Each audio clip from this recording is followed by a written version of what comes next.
Hello, students. Welcome to the 42nd lecture on particle physics. And we are going to start discussing about quarks, and then we will talk about lepton quark symmetry that will lead to the proposal of Jim mechanism, where charm quark was proposed. Then we will talk about the discovery of charm quark and the discovery of bottom quark and top quark. Then the Kabibo Kobayashi Maskawa mixing matrix for the quarks in the weak sector. Then it will be followed by the conservation rule that we call in the literature as delta S delta Q rule, and delta S delta Q and delta C rule, where we will consider charm quark also in the mesons or baryons like D plus, D0, etc. And after that, we will talk about the SU6 quark wave function for the baryons and mesons, and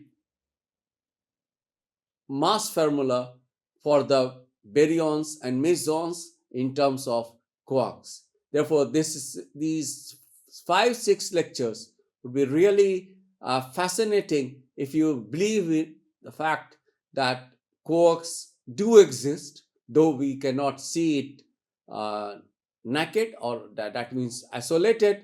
And the point is that if you talk about baryons, these baryons are made up of 3 quarks, and mesons are made up of quark anti-quark pair.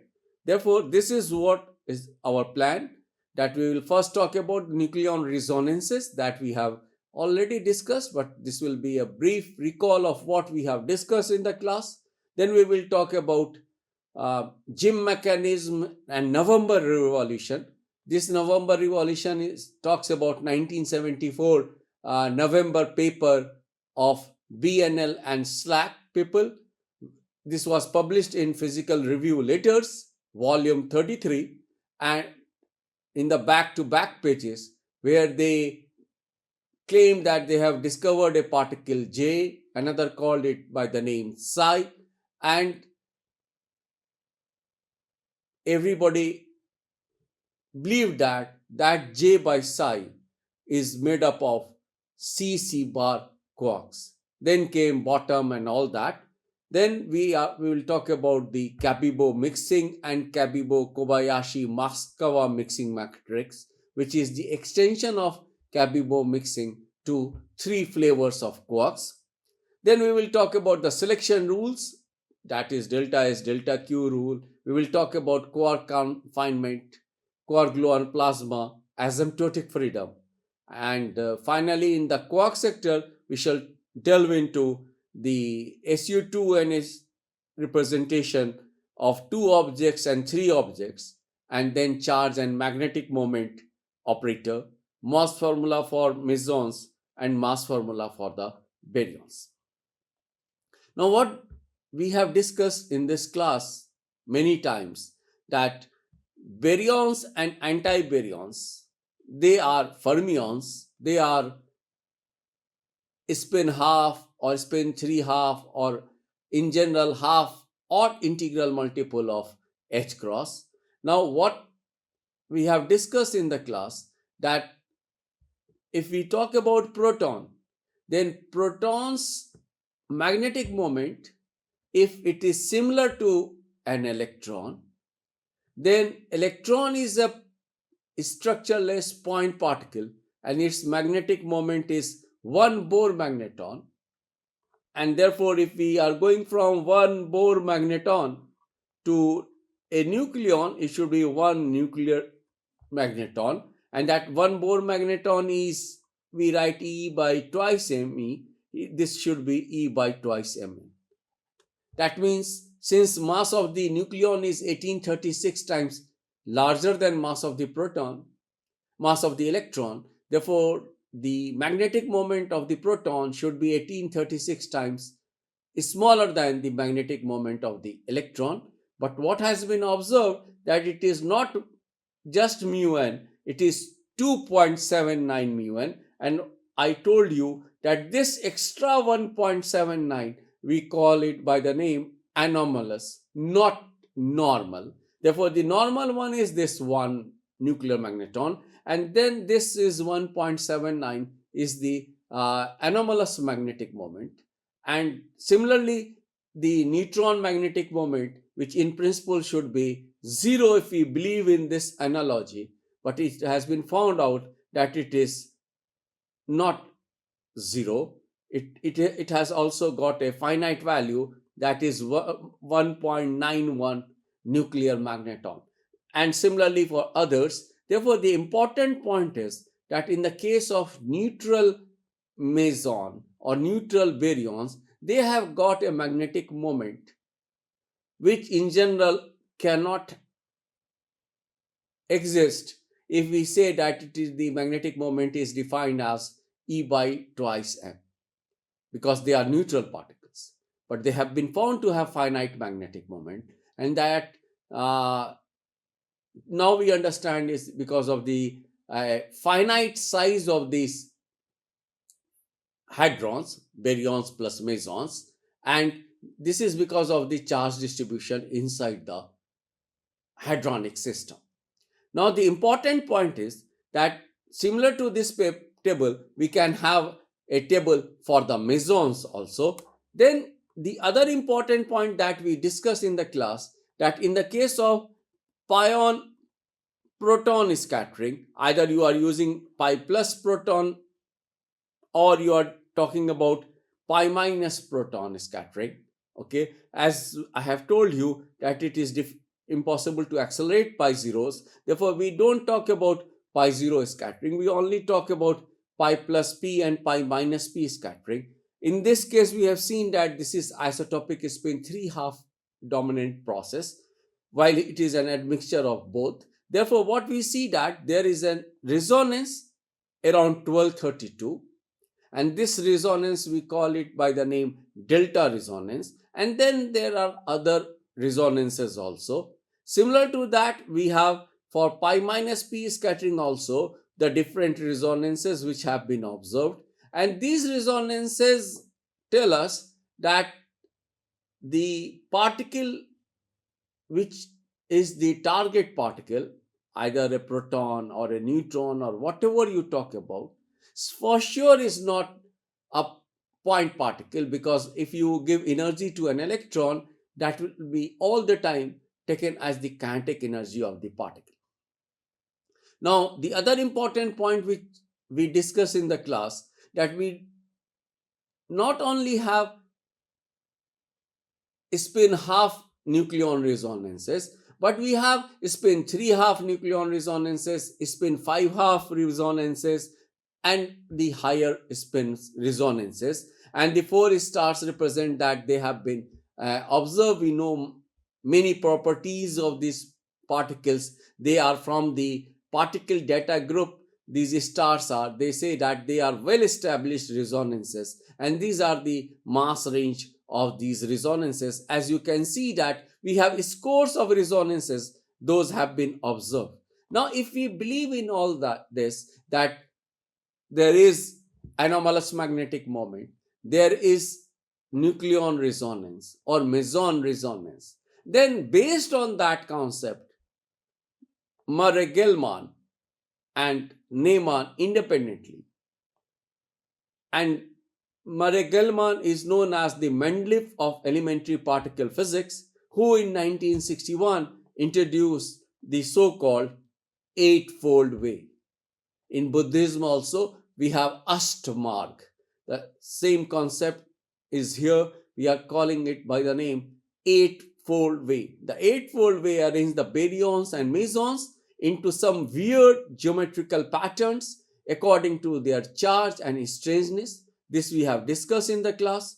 The 8 lightest baryons, having spin half, fit into a hexagonal pattern with certain, or we can say that following some symmetries, and that we have discussed in the class, order of increasing strangeness, order of increasing masses, the increase in the charge of the diagonal, once we move from left to right, the increase in the charge of the diagonal, the particles lying on the diagonal lines, and all that. This we just to remind uh, you, I will be revisiting it in 2 3 minutes. And what I had told you, that particles of like charge lie along the downward sloping diagonal lines. Horizontal lines associate particles of the same strangeness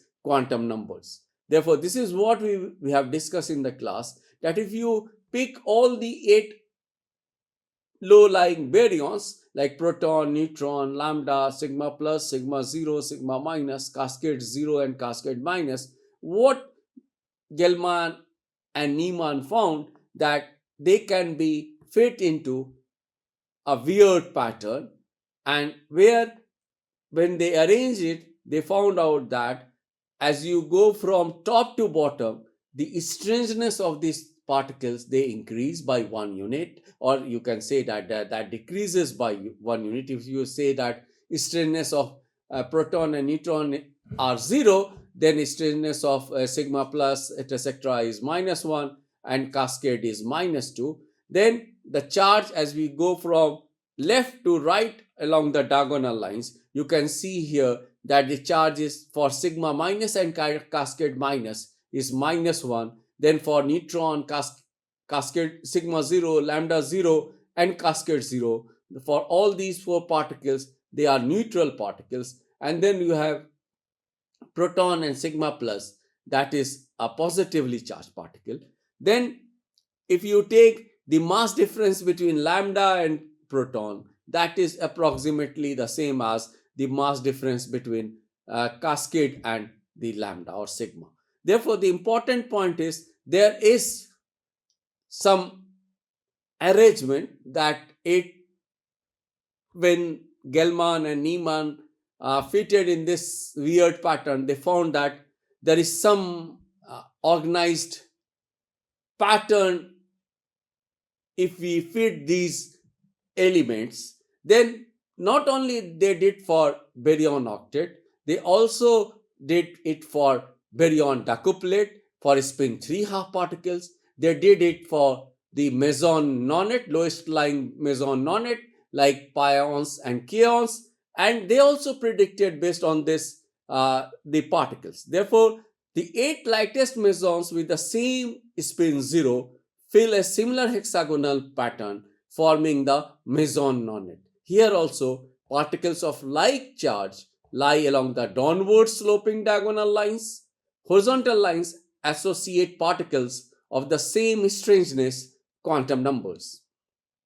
This time, in the case of kaons, if you remember, they have a strangeness quantum number +1. Then you have pi minus, pi 0, eta 0, and pi plus strangeness quantum number 0. Then here you have k minus and k 0 bar. They are strangeness -1 particle. This is strangeness 0 particle. This is strangeness +1 particle.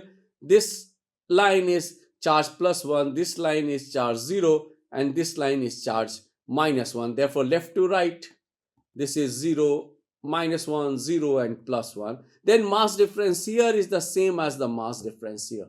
Therefore, this has been found in the case of meson nonet, the particle which have got 0 spin and parity odd. Now, in the case of mesons, what we see that pi plus and pi minus, or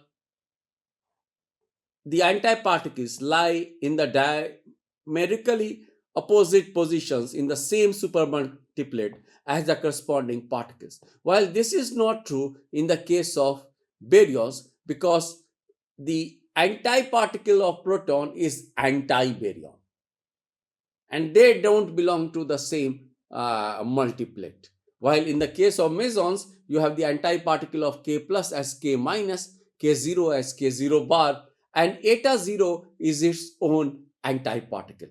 Therefore, there is a hexagonal pattern for spin 1 mesons also, and this we have discussed as these are all spin 1 parity odd particles. This is k plus star, k 0 star, rho plus, rho 0, omega 0, rho minus, k minus star, k plus star. But at the same time, I had told you that k plus is a spin 0 particle and k plus star is a spin 1 particle. There is no relation between a spin 0 particle and a spin 1 particle. Spin is an intrinsic property of the system, and therefore they are entirely two worlds, k plus and k plus star. Rho plus, it is like you can understand it very well for pi plus, pi minus and pi 0, that rho plus and pi plus are two different particles. Similarly, k plus and k plus stars, they are two different particles. Now this is what we are talking about, that you have meson octet, you have stainless plus 1, 0 and minus 1, and then the diagonal lines are representing the from left to right the increase in the charge. For q for rho minus and k minus star, charge is minus 1. Then for k plus star, k 0 star, rho 0, omega 0 and k 0 bar star, charge is 0, and for k plus star and rho plus, charge is plus 1. Now this eightfold way not only had hexagonal patterns but an inverted triangular array incorporating baryons with spin 3 by 2. Recall when I drew a decuplet of particles. Now here the particle was missing,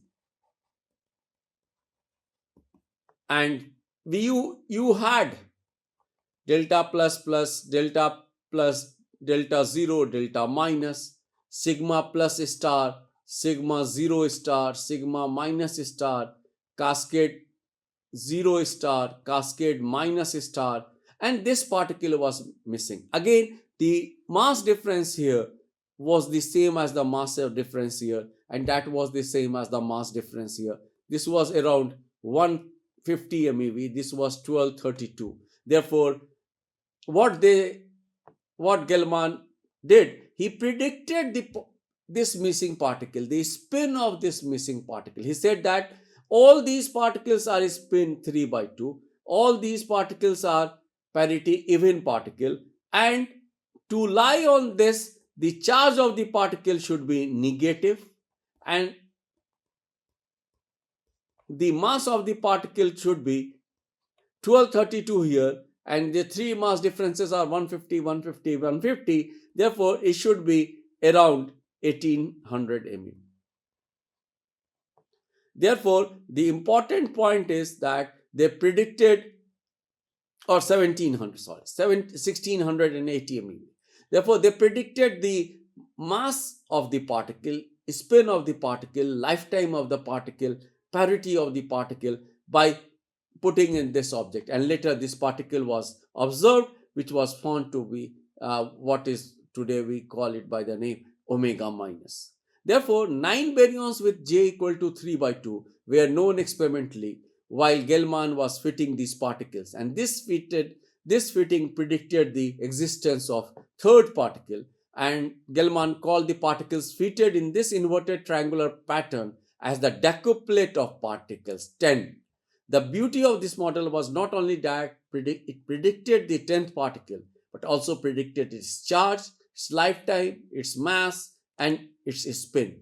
In 1964, this particle was experimentally observed with the same properties as was predicted by Gell-Mann.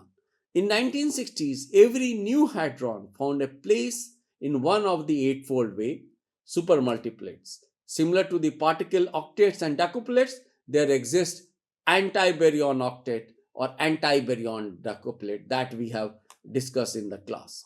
Now, this is what we are talking about, the decuplet of the particles starting from the top, stainless 0, then minus 1, then minus 2 and minus 3. Charge as you go from left hand side to the right hand side along the diagonal, minus 1, 0, plus 1, and plus 2. The question arises, why do the hadrons fit into these bizarre patterns? In 1964, Gell-Mann and Zweig independently proposed that all hadrons are in fact composed of even more elementary constituents. See here, the driving force was the anomalous magnetic moment of the particles and the resonances. To think of some fundamental structure inside these hadrons. And in 1964, Gell-Mann and Zweig independently proposed that all hadrons are in fact composed of even more elementary constituents. Gell-Mann chose the word quarks from the novel Finnegan's Wake. This is by James Joyce. And the line was 3 quarks for master mark. Zweig called it asses after the 4 asses of cards that we have. Gell-Mann suggested that the quarks come in 3 flavors, which is up, down, and strange, and form a triangular eightfold wave pattern. This is what we discussed in the class, that for the quarks you have UDS, and for the anti-quarks you have U bar, D bar, and S bar. This is a representation which is represented by 3. This is a representation which is 3 bar. And then for mesons, which they suggested that a meson is made up of QQ bar pair, therefore 3 cross 3 bar, that gave from the group theory, as you know, 8 plus 1. This is a pure singlet. And this particle originally, if you remember, in the case of meson octet, there were 8 particles, but they said that there should be 9 particles. Instead of an octet, it should be meson nonet, 9 particles. And therefore, the particles that was missing and later that was found, they called it, it was called eta 0 prime. Therefore, we had pi plus, pi 0, pi minus, k plus, k 0, k minus, k 0 bar, and here pi 0, eta 0 was already there. Therefore, these 8 were already there. This 9th was added here, a neutral particle, and they predicted that this particle should be there. Similarly, they predicted in the case of vector meson, in the using Quark model, it was predicted that there should be another 9th meson, like Gell-Mann predicted that there should be an omega meson. Therefore, this is how the Quark model came into the picture, and this eta 0 prime was predicted.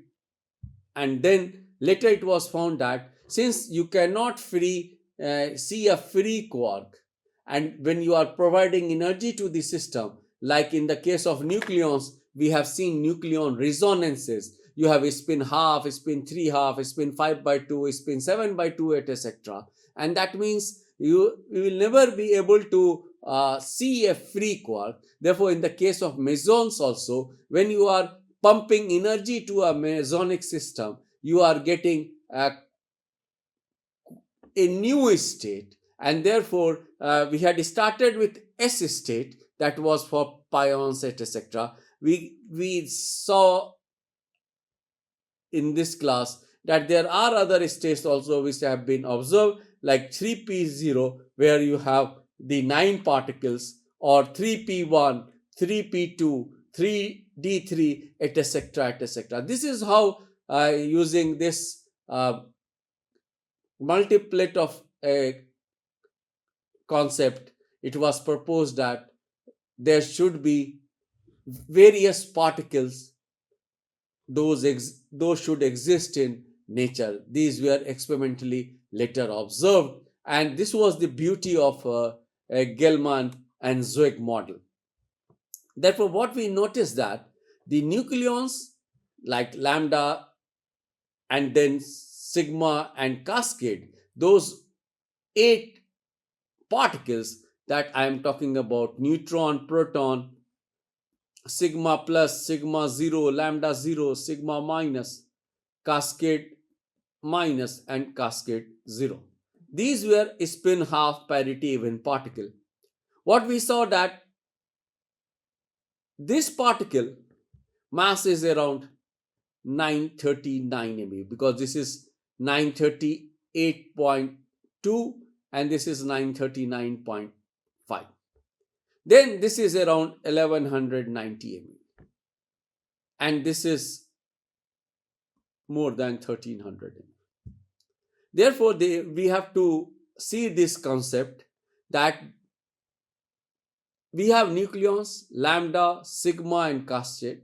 They constituted a natural group within the baryon family. All of them had spin half, and the mass varied from 940 to 1320 for sigma, cascade. Therefore, it is difficult to argue that they are different states of one particle, because one mass is 938 and another's mass is 1320, and there is a big difference. However, in 1950s, it was tempting to regard these eight baryons as a supermultiplet, and they belong to the same representation of some enlarged symmetric group in which SU2 of isospin could be incorporated as a subgroup.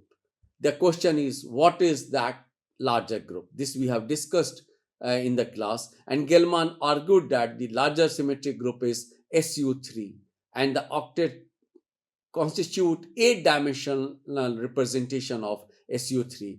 The decuplet is 10-dimensional representation, etc. Notably, the important point is that the difference we had is you have a proton neutron, everything is fine. Then you have K plus K0, K minus K0 bar, cascade 0 cascade minus. That fell into fundamental representation of SU2. Whereas in SU3, this was not true. This rule was reserved for the quarks U, D, and S. They were found to have similar masses. The mass difference was less, which form a three-dimensional representation of SU3. Therefore, U, D, and S were found to form a three-dimensional representation of SU3. With the necessity of charm quark to understand the branching ratio K of K0 decaying to mu plus mu minus to be 10 power minus 8, that is very small, while we have discussed this in the class, that K plus decaying into mu plus nu mu, this branching ratio is more than 60%. This we observe in nature, while we do not observe mu plus mu minus. Initially, it was difficult to digest that why was the reason of observing K plus while this is not observed. And later with the discovery, this was handled by introducing the Jim mechanism that we shall talk about, Galashoy, Lillo plus Biani mechanism, and where they argued that U, D, and S are not only the quarks, there should be the fourth flavor, and that is the charm quark. Remember, this U, D, and S were introduced through isospin. When we talked about the strong interaction, we argued that proton and neutron can be put in a doublet. And then we said that we have a U and D quarks, and then the extension was to S quark. But you had U, D, and S. But to explain this non-observation of K0 decaying into mu plus mu minus, that led to the concept of a fourth quark that is known by the name charm quark. Therefore, charm quark was coined through the understanding of weak interaction processes, while the other three were there from the strong interactions also. And then after 4 years, this Jim mechanism was proposed in 1970, and in 1974 at SLAC and BNL, this charm quark was discovered, where it was found that J by psi meson should exist, which should consist of a CC bar quark. Therefore, when came into the picture, the flavor symmetric group of strong interaction was extended to SU4. Then you had the bottom quark, this was extended to SU5, and finally, top quark was predicted. And though that was discovered in 1995, but it was predicted well before to have the lepton quark symmetry that we will talk about. And then we have the SU6. But the important point is when you go from SU3 to SU4 to SU5 to SU6, you will see that the masses are really becoming very heavier, and it is difficult to understand within this context, and that is why we stick to SU3. Therefore, it may be noticed that isospin SU2 is a very good symmetry, as the particles falling in this multiplet differ in mass only by a few percent, whether you talk about proton or neutron, or you talk about K plus and K zero. If you talk about cascade 0 and cascade minus, they are all members of doublet, and then you have U and D quark as the doublet, which is understood as the contributions. Why there is a difference? We know that one is cascade minus, another is cascade 0, one is K plus, another is K 0, one is proton, another is neutron. That means there is a difference in charge. Whereas the eightfold way, SU3 is broadly broken because the mass of nucleon smaller than the mass of the cascade particle. Nucleon mass is only 938, while cascade mass is 1320, as the mass difference are about 40%. Nevertheless, it is regarded as a fair symmetry, as mass of the strange quark is close to mass of the U and D quarks. The situation becomes worse when one consider charm baryon, like U, which consists of up, down, and charm quark, which is twice more massive than the lambda particle that we know, 1115 MeV, though they belong to the same supermultiplet SU4, because when you are including charm quark, then you are getting a multiplet where you have to accommodate lambda C plus, and but the mass of lambda C plus is twice the mass of lambda. Experimental evidence, including deep elastic scattering and discoveries at high energy accelerators, eventually confirmed the existence of quarks, marking a profound shift in our understanding of subatomic particles and contributing to the development of standard model of particle physics. This picture we have already discussed in this class. The left hand side shows the Rutherford alpha particle scattering experiment, where large angular scattering of the alpha particles were, when bombarded on the gold foil, this most of the particles go unhindered, but some of them they have large angular scattering. And this refers to the fact that there exists, because alpha particle is a positively charged helium. Helium 4 nucleus is known as alpha particle.